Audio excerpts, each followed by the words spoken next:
Hey guys, welcome back to In the Physical Education class. I'm your mentor Bhanu Yogi, and today in this video lecture we are going to discuss our training in sports chapter number 10. जी हाँ, पहला video lecture था उसमें पढ़ लिया था काफी कुछ.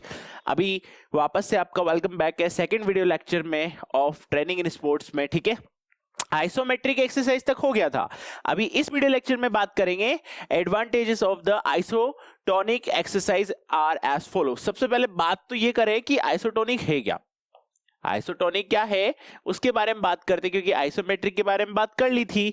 Isotonic exercise वो एक्सरसाइज है जो आप करते हो और उसका फर्क आपको नजर आता है.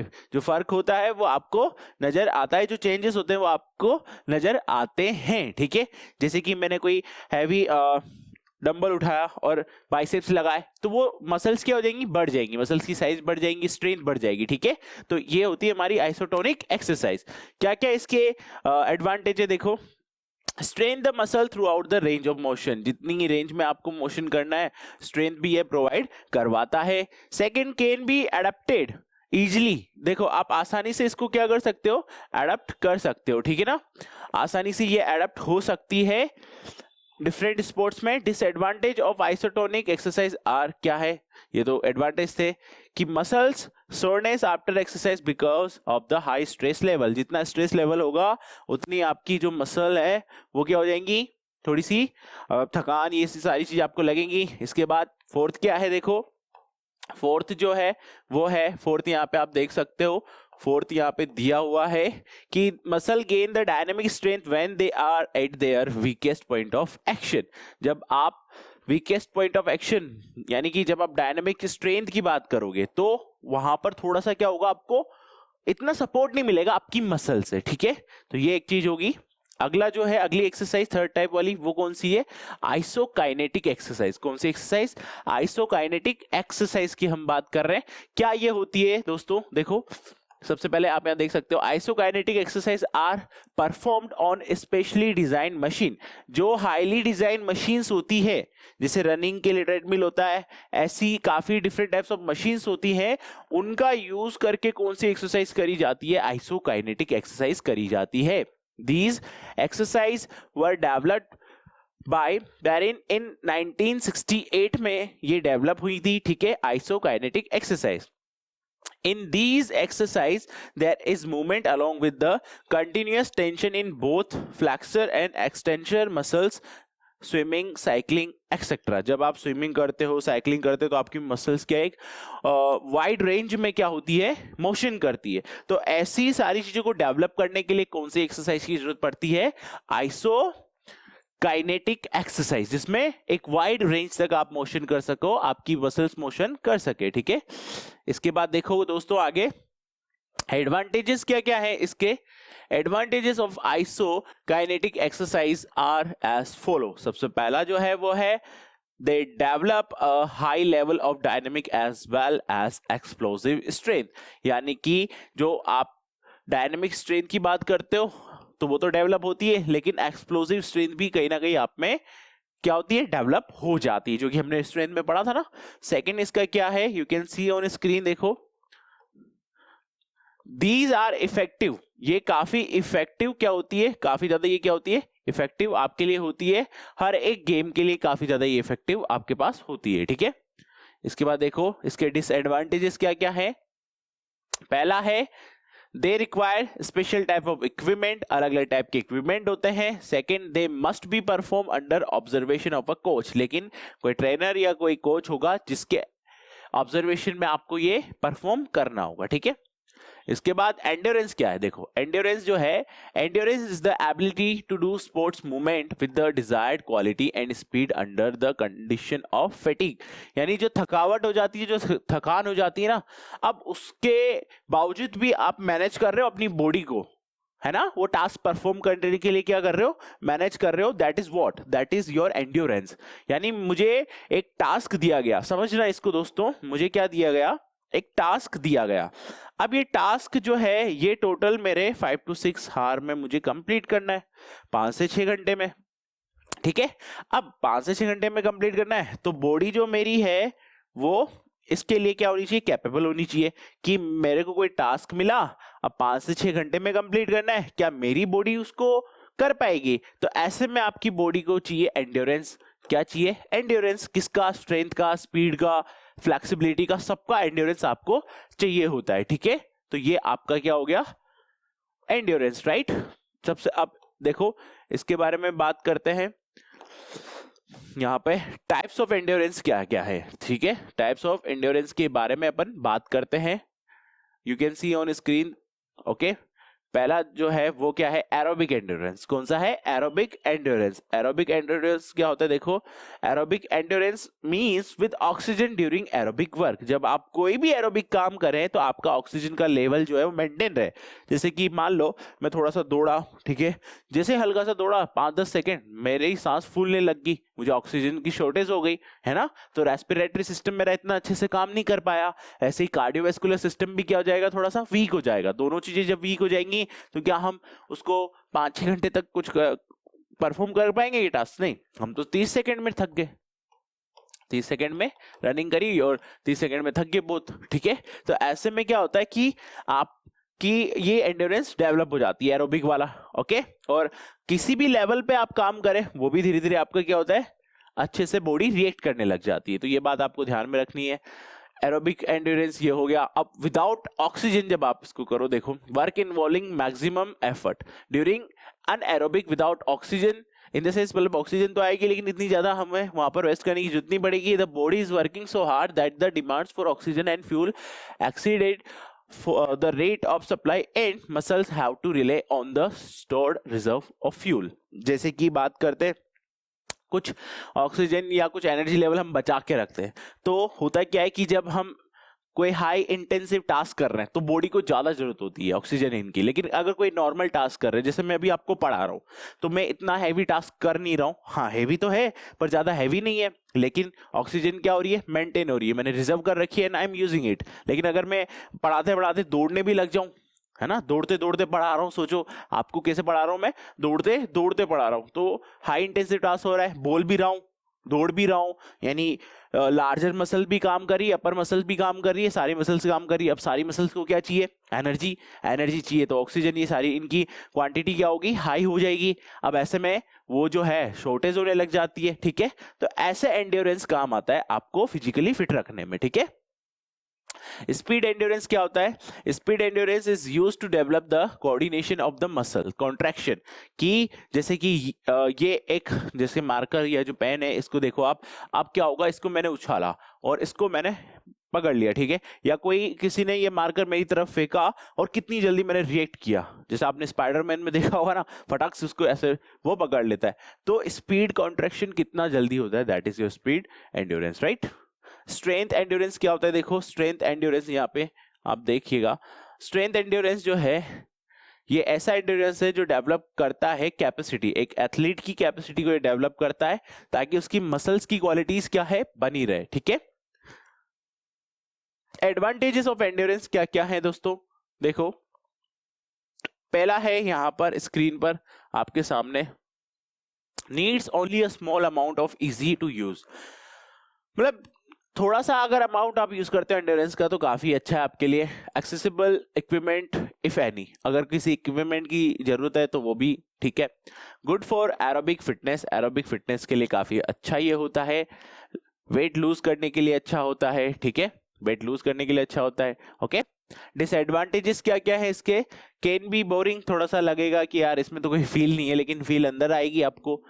Does not improve anaerobic fitness, so it is not a good for the team game like football। इनके लिए ये अच्छा नहीं होता है, ओके, क्योंकि इनमें स्पीड की जरूरत होती है। ट्रेनिंग मेथड अब हम पढ़ेंगे एंड्योरेंस के लिए, क्या पढ़ेंगे? ट्रेनिंग मेथड, काफी इंपॉर्टेंट ये जो है टॉपिक है आपका। चलो बढ़ते हैं।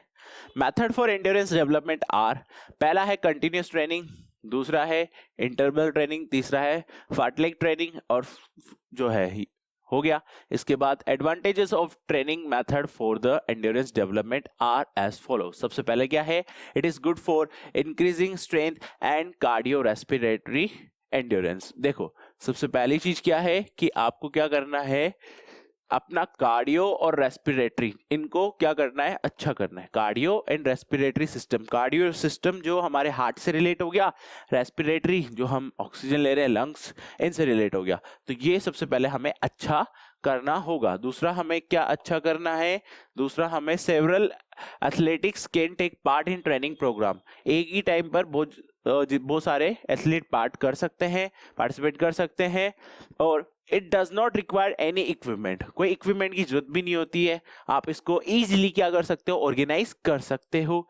This training method is not rigged, it is flexible in nature, ये काफी फ्लेक्सिबल होता है नेचर में, यानी कि यूज किया जा सकता है किसी भी सिचुएशन में। ऐसा नहीं है कि एक ही सिचुएशन में इसको आप यूज कर सकते हो, ठीक है।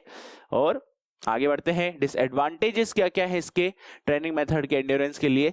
देखो पहला जो है, जो ट्रेनी होता है, जो ट्रेनिंग कर रहा होता है, very hard training which is sometimes difficult to see her efforts making, कि वो एफर्ट्स लगा रहा है कि नहीं लगा रहा है। कभी कभी ऐसा लगता है कि वो एफर्ट्स कर रहा है या नहीं कर रहा है, क्योंकि बहुत हार्ड लेवल की ट्रेनिंग होती है एंड्योरेंस के लिए, ठीक है, आसान नहीं होती है। देखो मैं आपको बता दूं 72 बीट होती है पर मिनट जब हम कंफर्ट या रिलैक्स कर रहे होते हैं हार्ट की, यही होती है 28 to 40 किसकी, एथलीट की, जब वो रेस्ट कर रहे होते हैं। तो ऐसे में जब वो परफॉर्म करेंगे तो उनकी 70 या 80 तक जाएगी, और ऐसे में क्या होता है, वो ठीक तरीके से एंड्योर कर पाते हैं, इसीलिए उनको ऐसी ट्रेनिंग दी जाती है। उसेन बोल्ट को देखिए आप, तेज दौड़ते हैं लेकिन कितनी मेहनत वो करते हैं, ठीक है, कितनी मेहनत वो करते हैं।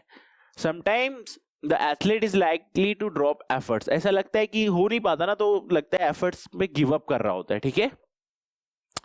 As it is not preplan, preplan कुछ भी नहीं होता, एक्सीडेंटली भी काफी चीजें हो जाती है इसमें। An appropriate check on trainings can not be maintain, right, this is also one thing that is happen in this. And आगे देखो, स्पीड की बात करते हैं, किसकी बात करते हैं अब, स्पीड की हम बात करते हैं। देखो स्पीड क्या है, स्पीड बहुत जरूरी है लाइफ में, लाइफ में स्पीड बहुत ज्यादा क्या है, जरूरी है, ठीक है। स्पीड की हम बात करते हैं, देखो इट इज द एबिलिटी, ये एक एबिलिटी है to cover distance in minimum possible time, कम से कम टाइम में आप ज्यादा से ज्यादा डिस्टेंस कवर कर लो, इसी के लिए हमें जरूरत पड़ती है स्पीड की। और the ability to perform movement, या फिर मूवमेंट को परफॉर्म करने के लिए शॉर्टेस्ट टाइम में हम उसको कंप्लीट कर पाए। It is the quickness of movement of body parts, जैसे मैंने अभी बताया था ना एग्जांपल, कि ये पेन किसी ने मेरी तरफ फेंका, ये पेन किसी ने मेरी तरफ फेंका, जैसे आप जो हो ये पेन को मेरी तरफ फेंक रहे हो, अब मैं कितनी जल्दी इस पर रिएक्ट करता हूँ, इसको रोक लेता हूँ, दैट इज स्पीड, राइट। और स्पीड होनी चाहिए।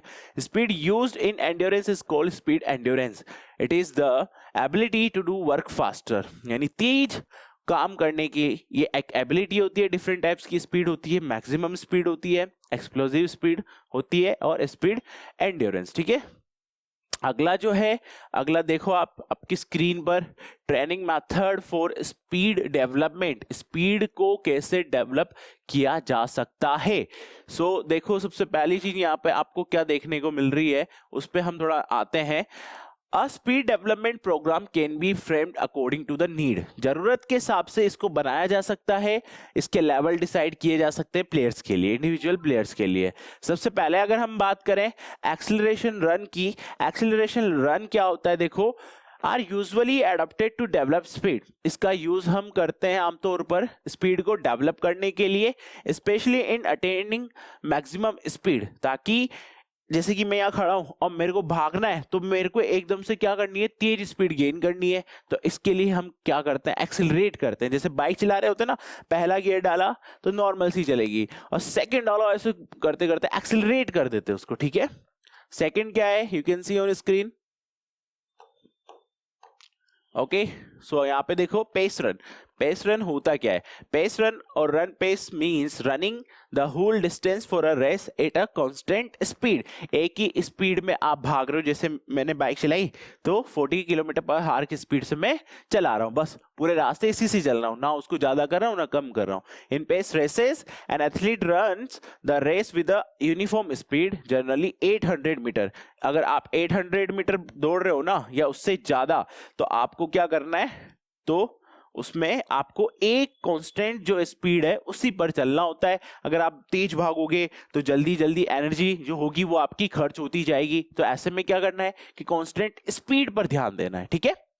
आगे बढ़ते हैं दोस्तों, फ्लेक्सिबिलिटी पे आ जाते हैं। इसका अगला जो टॉपिक है वो क्या है, फ्लेक्सिबिलिटी। स्ट्रेंथ अपना हो गया, एंड्योरेंस अपना हो गया, स्पीड अपना हो गया, और फोर्थ वन क्या है आपका, फ्लेक्सिबिलिटी और उसके method.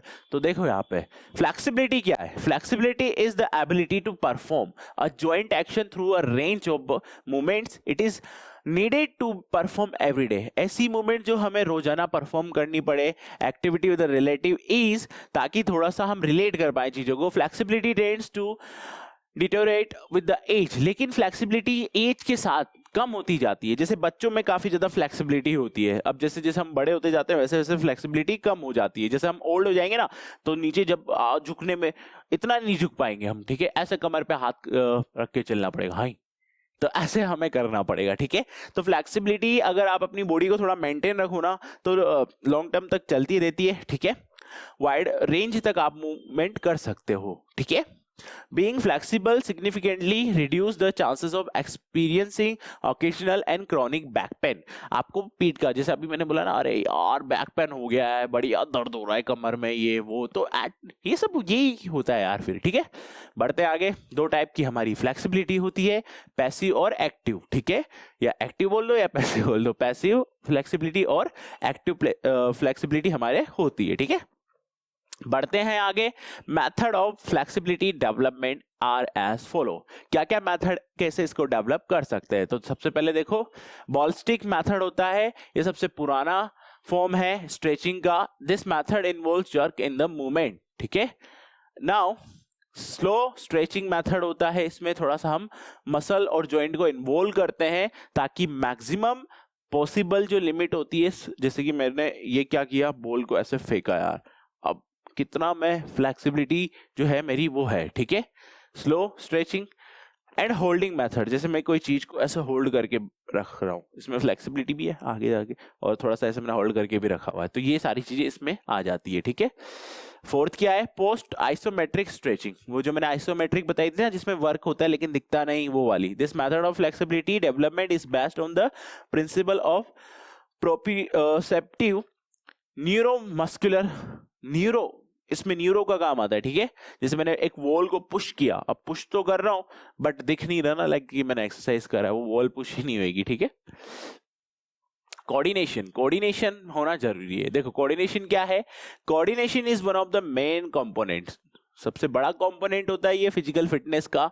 It is the ability to perform smoothly और एक्यूरेटली। अगर आपको परफॉर्म करना है तो कोऑर्डिनेशन की जरूरत पड़ती है।